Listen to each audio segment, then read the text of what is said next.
లింగయ్య, ఓపీడీఆర్ రాష్ట్ర కార్యవర్గ సభ్యులు. ఈ సందర్భం ఏంటంటే ఈ భూదాన కాలనీలో అది ఆ ఉద్యమం గురించి అదంతా కూడా ఈ పాత్రికేయ మిత్రులందరికీ తెలుసు. 6 సంవత్సరాల నుంచి కార్యక్రమం కూడా పోరాటం చేస్తున్నాం. సరే, నేను క్లుప్తంగా ఏంటంటే ఈ భూదానం సమస్య చెప్తాను. ఈ భూదానం అనేది వినోబాబావే ఎప్పుడో 48లో మొత్తం ఏంటంటే తెలంగాణ ఆర్ముడ్ స్ట్రగుల్ జరుగుతున్నప్పుడు ఈ హింస ఎందుకు, ఈ భూములు కోసం పోరాటం జరుగుతుంది. ఈ భూస్వాములు దానం చేస్తే ఆ భూమి పేదలకు సమస్య పరిష్కారం ఉద్దేశంతో ఆయన ఈ భూమిని సేకరించారు. సుమారు 48 ఎకరాలు ఆంధ్రప్రదేశ్లో. అవన్నీ కూడా ఏంటంటే మళ్ళీ భూస్వాముల చేతుల్లోకి రియల్ ఎస్టేట్ వాళ్ళ చేతుల్లోకి వెళ్ళిపోయింది. సరే, ఇది అంతా అయిపోయిన తర్వాత 2014-13లో అప్పుడు భూదాన యజ్ఞ బోర్డు అనేది ఉన్నది. ఆ యజ్ఞ బోర్డుకి ఏంటంటే మేము గ్రామీణ పేదల సంఘం నాయకత్వంలో అనేక భూమి పోరాటాలు చేస్తున్నాం.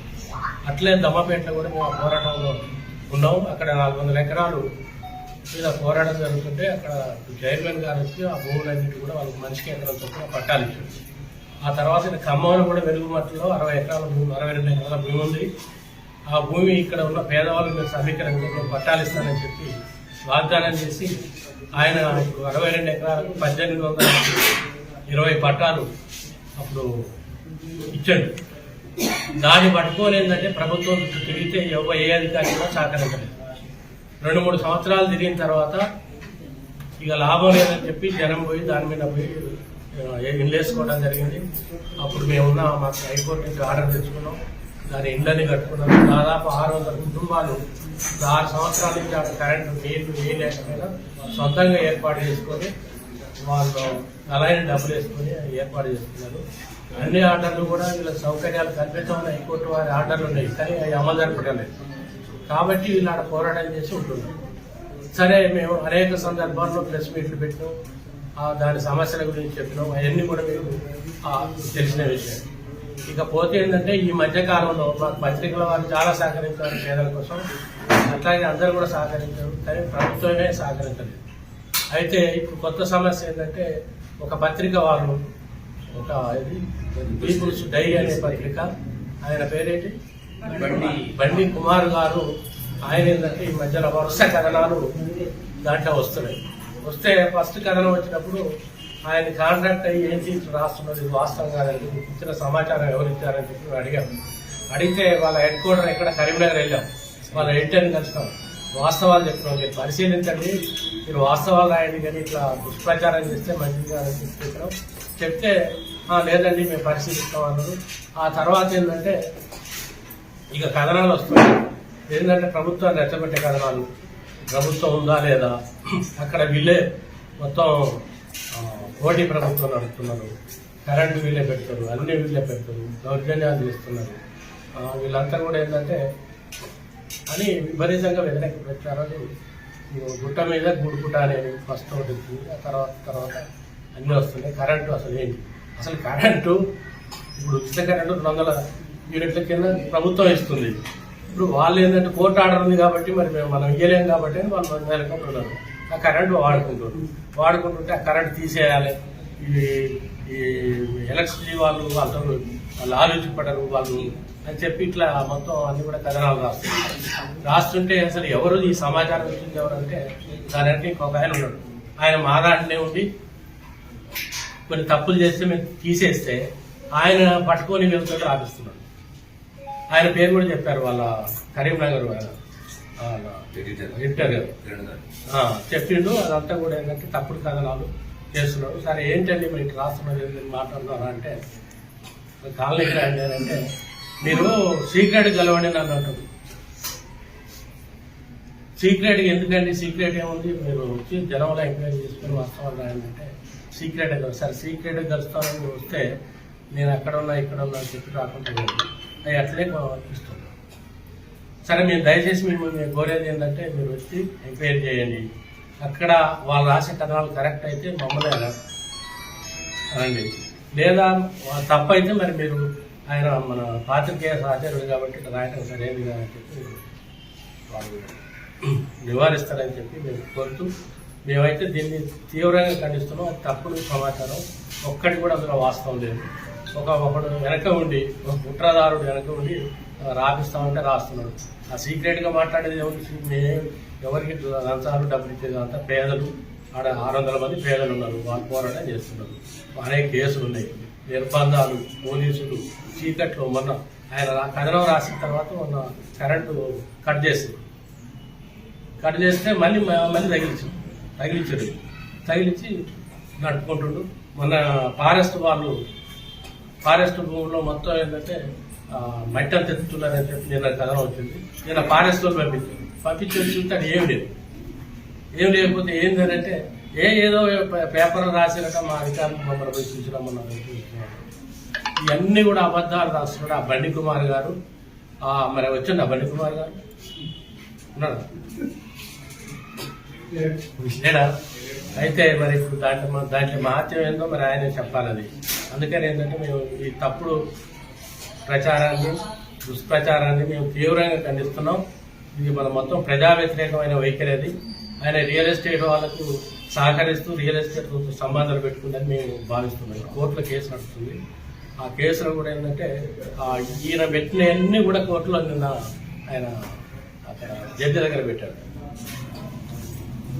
రియల్ ఎస్టేట్ లో చేస్తుంది. ఇది ఒకటి ఏంటంటే 31 ఎకరమే మీద అంటారు, 30 ఎకరం కూడా మీది కాదు అని ప్రభుత్వం అంటారు. ఇప్పుడు 31 ఎకరం భూదాన భూమి అని మేము రుజువు చేస్తున్నాం, అన్ని ఆధారాలతో చూపిస్తున్నాం. ప్రభుత్వం ఏం చేయాలి? ఒకవేళ వీళ్ళకి జనానికి ఇవ్వకపోయినా ప్రభుత్వ భూమిని ప్రభుత్వం స్వాధీనం చేసుకోవాలి. వాళ్ళు ప్రభుత్వం కోసం పనిచేయట్లేదు, అధికారులు కానీ, కలెక్టర్ కానీ, పోలీసులు కానీ. ఈ ప్రైవేట్ వాళ్ళని ప్రైవేట్ వాళ్ళు తక్కువ వస్తుంది. అది ప్రభుత్వాన్ని మేము అంటున్నాం. ప్రభుత్వానికి అనే భూమి అది భూదాన భూమి, అన్ని ఆధారాలు మా దగ్గర ఉన్నాయి. అది ఇద్దరు దానం చేస్తుంది. ఒకటి కలవల రాజారావు గారు 31 ఎకరం, ఇంకొకటి ఎన్ గోపాల్ రెడ్డి అయినా 30 ఎకరం. 2 పానీలు, 1 రిజనాలు అన్నీ ఉన్నాయి. అది భూదాన భూమి మనం మారడానికి అవకాశమే లేదు. భూదాన గ్రామదాన చట్టం ప్రకారం భూదాన భూమిని ఉంటుంది, కానీ అది మరి ప్రైవేట్ భూమి కానీ మరి ఇంకే భూమి కానీ మారడానికి లేదు. దీంట్లో ఏంటంటే అవినీతికి పాటుపోయే అధికారులు వాళ్ళకి తప్పుడు నెంబర్లు ఇచ్చి రిజిస్ట్రేషన్ చేసి అది ఇప్పుడు బయటపడేది అయిపోతుంది. అందుకని ఏంటంటే దయచేసి మీరు ఈ యొక్క దీన్ని మాకు సహకరించి వాస్తవాలు ఉంటే మీరు రండి, మీరు కాలనీకి వచ్చి ఎంక్వైరీ చేయండి, స్వతంత్రంగా వాస్తవాలు ప్రకటించాలని చెప్పి ఈ పేదల గ్రామీణ పేదలకు సహాయపడాలని చెప్పి కోరుతూ నేను డబ్బులు. నా పేరు కృష్ణ అండి, అక్కడ కాలనీ నివాసిని నేను. ముందుగా ఏంటంటే మీడియా మిత్రులకు మాత్రం ధన్యవాదాలు. ఎందుకంటే గతంలో మేము 11 సంవత్సరాలు, తర్వాత ప్రత్యక్షంగా 7 సంవత్సరాల పోరాటంలో సార్ మీ పాత్ర మాకు అనుకూలంగా, అంటే అక్కడ వాస్తవాలు చూసి ప్రజలకు, అక్కడ పేద ప్రజలు ఎవరైతే ఉన్నారో పడుతున్నటువంటి ఇబ్బందులను, వాస్తవ కథనాలను తీసినటువంటి పత్రికలు. సరే, ఈ నెల 7వ తారీఖు సుమారు అటు ఇటో ఒక పత్రిక, అంటే పీపుల్స్ డైరీ, ఒక PDF పత్రిక వాస్తవ కథనాలు అని రాస్తుంది. కానీ వాస్తవ కావేవి అవాస్తవ కథనాలు, అంటే ప్రజల దగ్గరకు రాకుండానే ఆ కథనాలు రాస్తుంది. ఆ కథనాలు ఎట్లా ఉన్నాయంటే, ఒక డిసెంబర్ సభకు గుడిసెకు 10,000 చొప్పున తీసుకుంటారు వీళ్ళు. తర్వాత మళ్ళీ CCLలో వెళ్తే 300 మందికి నోటీసులు వస్తే మనిషికి 10,000 రూపాయలు వసూలు చేశారు అనేది ఒకటి. ఇది రెండవది డిసెంబర్ సభకు అనేది. తర్వాత 40 కోట్ల రూపాయలు దండుకున్నారు అనేది. ఇవన్నీ కూడా నిరాధారమైనటువంటి పచ్చి అబద్ధపు ప్రకటనలు చేస్తున్నాడు. ఇవన్నీ సరే, ఆయన ఎందుకు చేస్తున్నాడా ఏంటా, సరే ఆ పత్రిక ఎవరి వైపు ఉన్నదా అనేది అది ఆయన విజ్ఞతకి వదిలేస్తున్నాం. ఆయన కారణంగానే ఇప్పుడు ప్రభుత్వం అక్కడికి వచ్చాడట. ఇప్పుడు ఇల్లు మీద ఇల్లు కట్టారు, డాబాలు కట్టారని ఒక ప్రకటన. అంటే పేదవాడు, రాష్ట్రాలు అభివృద్ధి అవుతున్నాయి కదా, 76-77 సంవత్సరాల స్వతంత్ర కాలంలో రాష్ట్ర ఆయా రాజకీయ పార్టీలు వస్తుంటాయి పోతుంటాయి. ఆ ప్రభుత్వాల యొక్క పనితీరు వల్లనే కదా ప్రజలు అభివృద్ధి చెందేది. అభివృద్ధి చెందితేనే కదా అక్కడ గుడిసెలో ఉండేవాడు డాబా కట్టుకునేది. అంటే ఇంక అట్లనే ఉండిపోతారా? అక్కడ డాబాలు కట్టుకున్నారు అంటే శాశ్వతమైనటువంటి గోడలతో ఇల్లు కట్టుకున్నారు అనేది ఇదొక ప్రకటన. అంటే ఉన్నవాడికి, డబ్బులు ఉన్న వాళ్ళకి ఇచ్చారు, పేదవాడికి ఇవ్వలేదు అనేటువంటి ఇదొకటి. ఇంకొకటి 40 కోట్ల రూపాయలు అనేది కాదు, వాస్తవాలు తెలుసుకో 40 కోట్ల కాదు. 2018 డిసెంబర్ 15వ తారీఖున అక్కడికి వస్తే 7 సంవత్సరాల కాలంలో కూడా ప్రతిదీ ఖర్చు ఉన్నది. 2,48,18,100 రూపాయల ఖర్చు. 2023 మే నాటికైన ఖర్చు కూడా వాళ్ళ ఎడిటర్ కిరణ్ గారికి ఇవ్వడం కూడా మా పైబాజీలు కలిసి కూడా ఇచ్చారు. ఇచ్చిన తర్వాత కూడా ఆయనకు ఆగట్లేదు. ఇంకోటి ఏంటంటే ఆయన చొరవ తీసుకొని సరే ప్రభుత్వము ఎన్నికలు ఇచ్చినటువంటి వాగ్దానాల ప్రకారం 200 యూనిట్ల కరెంటు సరే అది వదిలేస్తే చూసి చూడనట్టుగా వదిలేస్తే ప్రభుత్వాన్ని అధికార యంత్రాంగం దగ్గరికి వెళ్ళి విద్యుత్ వాళ్ళ దగ్గరికి వెళ్ళి ఆ కరెంటు దుర్వినియోగం అవుతుంది, మీరు ఏం చేస్తున్నారు, మీకు వాళ్ళకి ఏమైనా కుమ్మక్కయ్యారా, మీకు వాళ్ళకి ఏమైనా లావాదేవీలు ఉన్నాయని మరీ చొరవ తీసుకొని వాళ్ళ దగ్గరికి వెళ్ళి ఈ 3 రోజుల క్రితం కరెంటు కూడా కట్ చేయించాడు. మేమేమంటున్నామంటే ప్రజలకు బాధలు తెలుసుకొని రాయమంటున్నాం. ప్రజలకు వ్యతిరేకంగా ఉంటే కుదరదు. మీడియా అయినా ఎవరైనా వాస్తవాలు తెలుసుకొని మాట్లాడమంటున్నాం. అక్కడికి రా, ఫీల్డ్ మీదకి వచ్చి తెలుసుకోకుండా నువ్వు దేనికి పనిచేస్తున్నావు, డబ్బుల కోసం పనిచేస్తున్నావు. అక్కడ ప్రజలు మేము ఇచ్చే పరిస్థితి లేదు. నీ పరిస్థితి ఇంత చొరవ తీసుకుంటున్నాం అంటే మీరు వ్యక్తులు కలవాలి అంటే మీరు కలవండి, ఒక్కడు కలవండి, ఇద్దరు కలవండి అంటే అర్థం ఏంటి? ప్రజల సమస్య ప్రజల దగ్గరకు వచ్చి తెలుసుకో. అక్కడ ఏమున్నది, వాస్తవం కాదా, వాస్తవం కాకపోతే మేము అబద్ధం ఆడితే అది ఇచ్చేసాయి, పలానా వ్యక్తి పలానా వీళ్ళని అట్లా ఇచ్చేయి. కానీ నువ్వు ఏకపక్షంగా ఇస్తే ఇది ఖచ్చితంగా కూడా రియల్ ఎస్టేట్ కి ఒత్తాసు పలికే విధంగా ఉన్నది.